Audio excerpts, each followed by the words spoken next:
means I've gotten old. The 50 years have gone by way too quick.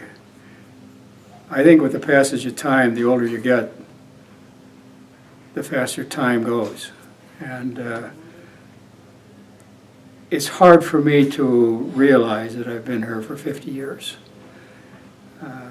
That doesn't even include my undergraduate years. And but it's been a sleigh ride, been a lot of fun, that's for sure.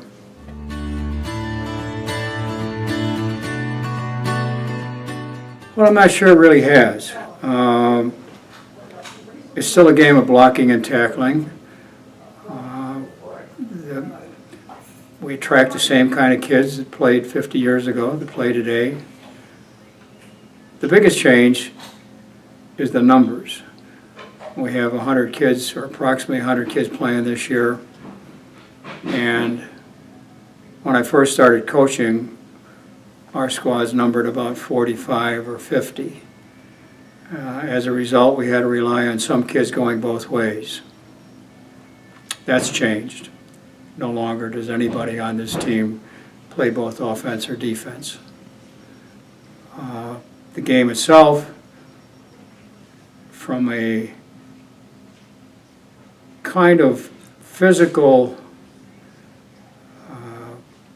grind it out 3 yards in a cloud of dust game to a wide open passing attack, that's been a major change on the field. And it's made the game a lot more fun for the kids.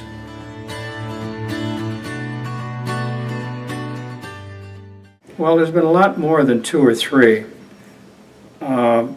Probably the one that sticks out in my mind the most is the year we won the conference championship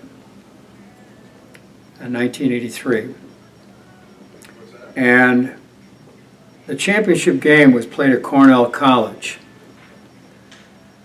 And we saw before the game, the Cornell coaches took in a case of champagne into their locker room. Well, we won. And one of the kids went over and asked, could we have that case of champagne? They were reluctant to give it up, obviously, and plus the fact it was against the conference rules to have alcohol in the locker room.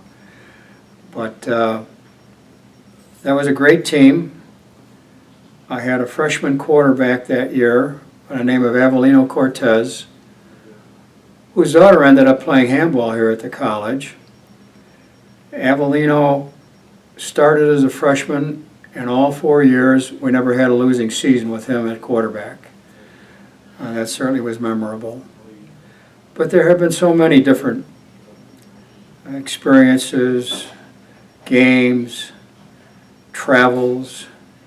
It's hard for me to capsule all of them.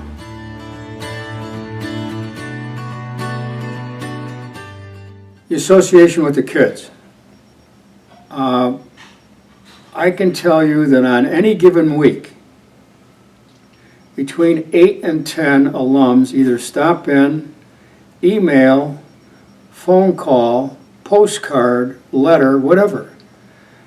And what it really tells me is how much they really enjoyed their time here. And the kids that we have today really are not all that different than the kids we had 50 years ago. We had top students in those days, we have top students today.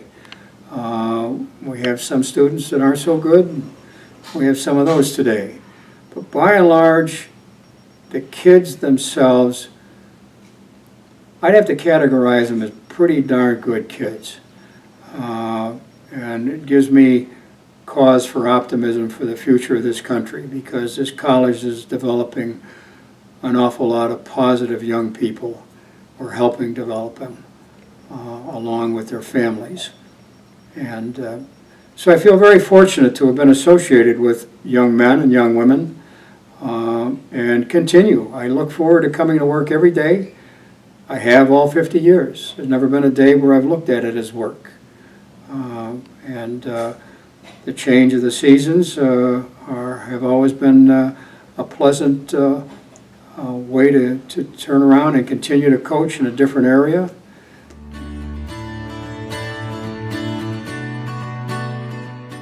Well, I'd like to stay here as long as I possibly can. I've enjoyed my relationship with the football team. I really am kind of a part-time coach with them, and I clearly enjoy working with the handball team. And as you all know, or you probably know, I'm writing a book on the history of athletics at Lake Forest College. I'm about ready to submit the first part of that book in the not-too-distant future. By the end of this semester, I have hoped to have covered the years 1880 to 1920. Right now, I'm halfway there.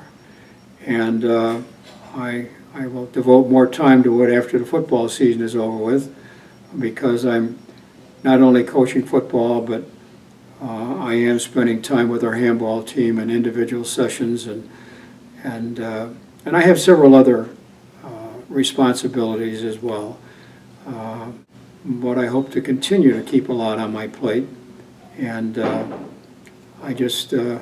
looking forward to the next day, just like I looked at the last day, the previous day.